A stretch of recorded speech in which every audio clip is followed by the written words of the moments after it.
अगर कोई नात पढ़ने वाला शायर दाढ़ी कटा हुआ आता है, मैं ही सबसे ज्यादा बोलने वाला होता हूँ, चेजाए के नौजवानों को पसंद आ जाए। हमारे बिहार और बंगाल का माहौल तो अभी तक बहुत अच्छा है, यूपी जाओ, इसीलिए यूपी में सबसे ज्यादा ठुकाई होती है। ऐसी सरकार वहां पे बनी है, हर आए दिन मुसलमानों को लठ मारती है वहां की हुकूमत, लेकिन बावजूद इसके यूपी के हमारे कुछ नौजवान साथी है वो सुधरने का नाम ही नहीं लेते।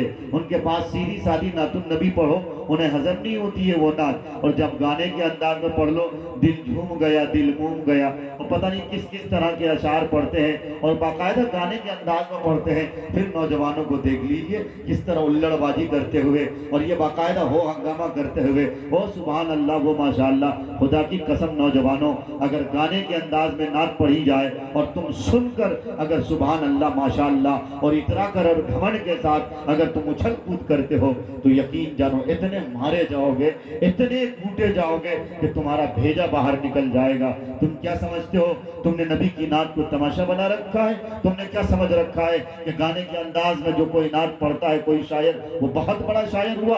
कतई वो बहुत बड़ा शायर नहीं हुआ।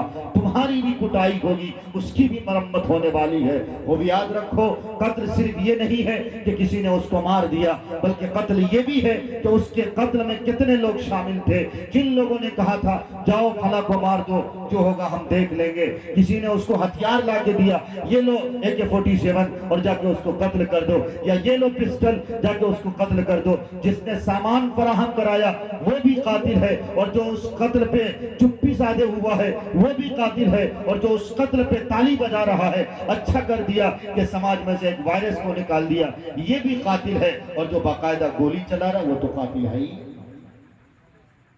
लेकिन हमारे समाज में कातिल सिर्फ उसी को समझा जाता है जिसने फायरिंग करी है।